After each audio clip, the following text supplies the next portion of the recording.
Salam sejahtera untuk kita semua.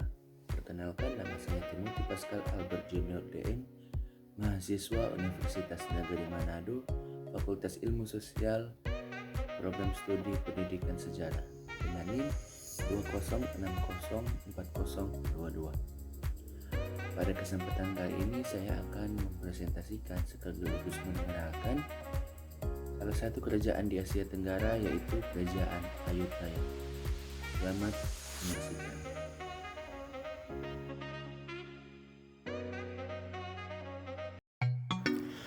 Kerajaan Ayutthaya.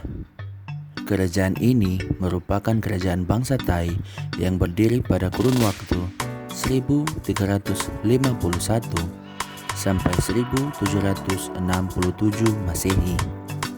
Nama Ayutthaya diambil dari Ayodhya, nama kerajaan yang dipimpin oleh Sri Rama, tokoh dari Ramayana. Pada tahun 1350, Raja Ramatibodi I mendirikan Ayutthaya sebagai ibu kota kerajaannya, mengalahkan dinasti kerajaan Sukhothai, yaitu 640 km ke arah utara pada tahun 1376. Berikut adalah raja-raja yang pernah memimpin kerajaan Ayutthaya. Yang pertama ada Ramatibodi I dari tahun 1351 sampai tahun 1369. Yang kedua ada Nareswar dari tahun 1590 sampai tahun 1605. Yang ketiga ada Narai dari tahun 1656 sampai tahun 1688.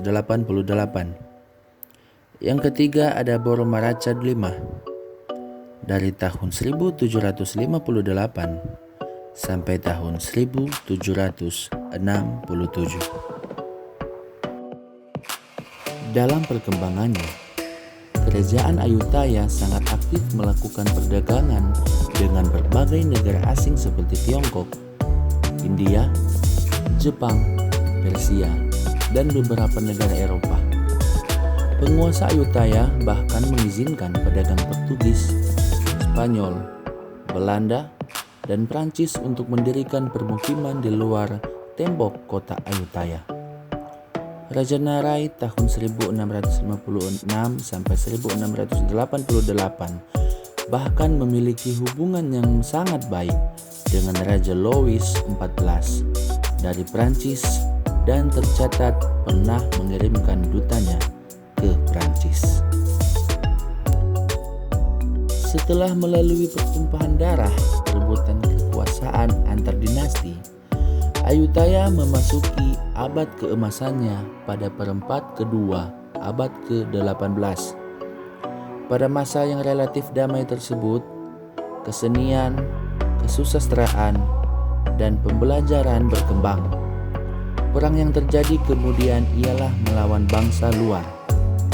Ayutthaya mulai berperang melawan dinasti Nguyen atau penguasa Vietnam Selatan pada tahun 1715 untuk memperebutkan kekuasaan atas Kamboja. Meskipun demikian, ancaman terbesar datang dari Burma dengan pemimpin Raja Alaung Paya yang baru berkuasa setelah menaklukkan wilayah-wilayah suku Shan.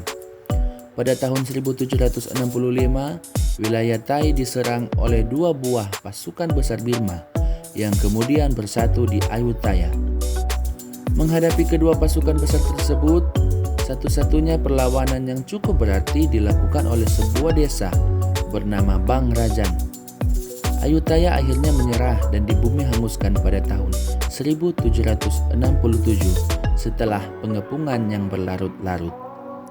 Berbagai kekayaan seni, perpustakaan-perpustakaan berisi kesusastraan, dan tempat-tempat penyimpanan dokumen sejarah Ayutthaya nyaris musnah dan kota tersebut ditinggalkan dalam keadaan hancur. Dalam keadaan negara yang tidak menentu, provinsi-provinsi melepaskan diri dan menjadi negara-negara independen di bawah pimpinan penguasa militer, biksu pemberontak, atau sisa-sisa keluarga kerajaan. Bangsa Thai dapat terselamatkan dari penaklukan Burma karena terjadinya serangan Tiongkok terhadap Burma serta adanya perlawanan dari seorang pemimpin militer bangsa Thai bernama Praya Thaksin yang akhirnya mengembalikan kesatuan negara. Peninggalan yang cukup menarik dari kota tua Ayutthaya hanyalah puing-puing reruntuhan istana kerajaan. Raja Thaksin lalu mendirikan ibu kota baru di Thonburi yang terletak di seberang Sungai Chao Phraya, berhadapan dengan ibu kota yang sekarang Bangkok. Peninggalan kota bersejarah Ayutthaya dan kota-kota bersejarah sekitarnya yang terdapat pada lingkungan Taman Bersejarah Ayutthaya telah dimasukkan oleh UNESCO sebagai warisan dunia UNESCO. Kota Ayutthaya yang baru kemudian didirikan di dekat lokasi kota lama dan sekarang merupakan ibu kota dari provinsi Ayutthaya. Dan yang terakhir adalah peninggalan-peninggalan kerajaan Ayutthaya.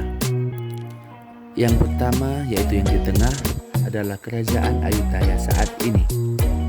Yang kedua, bagian sebelah kiri adalah sebuah kepala patung Buddha yang terselip di antara akar pohon. Yang ketiga, yaitu di sebelah kanan, adalah sisa patung Buddha tanpa kepala di sekitar kerajaan. Itu tadi sejarah singkat tentang kerajaan Ayutthaya. Walaupun penjelasannya hanya singkat, kiranya video tadi bisa membantu menambah wawasan dan pengetahuan bagi para penonton sekalian. Jika ada salah-salah kata, saya minta maaf dan saya pamit undur diri.